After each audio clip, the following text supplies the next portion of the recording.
यह गर्मी की एक धूप वाली सुबह थी और शिनचैन हमेशा की तरह शरारतों के मूड में था। वह अपने कमरे में बैठा टीवी देख रहा था और उसका पसंदीदा शो एक्शन कॉम चल रहा था। उसकी आंखें चमक उठी जब उसने एक नए एपिसोड का ट्रेलर देखा, जिसमें एक्शन कॉम एक गुप्त गुफा में खजाने की खोज पर निकला था। ये तो मज़ेदार होगा, शिनचैन ने अपने आप से कहा। उसे तुरंत ख्याल आया कि क्यों न वह भी अपने दोस्तों के साथ गुप्त खजाने की खोज पर निकले। शिनचैन अपने घर के पास एक पार्क में अपने दोस्तों से मिला। काजामा, मासाओ, नैनी और बो सब इकट्ठे हो गए थे।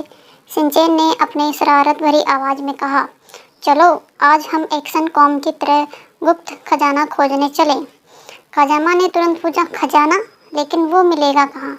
शिनचैन ने अपनी आंखें गोल गोल घुमाई और कहा, तुम समझते नहीं हो काजामा, हमें अपने चारों ओर देखना होगा। पार्क, झाड़ियाँ और हो सकता है कि पास के जंगल में कुछ हो।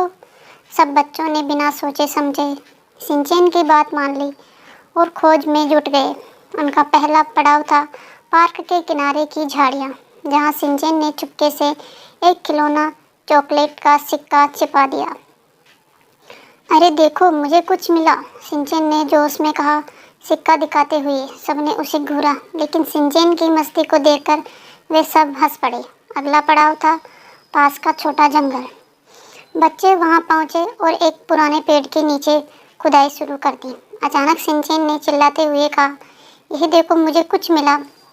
शिनचैन ने देखा कि एक पुराना जंग लगा हुआ लोहे का टुकड़ा निकाला था। मासाओ डरते हुए बोला, क्या ये खजाना है या कोई भूतिया चीज?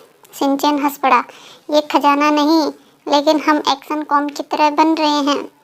सभी बच्चे हंसते हुए शिनचैन की मस्ती का हिस्सा बन गए। जब तक वे थक कर घर लौटे, किसी ने पूछा, तुम्हारा खजाना कहाँ है?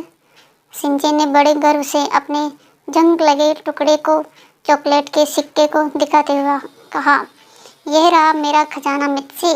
मिर्ची ने सिर पकड़ लिया, लेकिन शिनचैन की मासूमियत और उसके अनोखे नज़रिए ने उसे भी हंसने पर मजबूर कर दिया।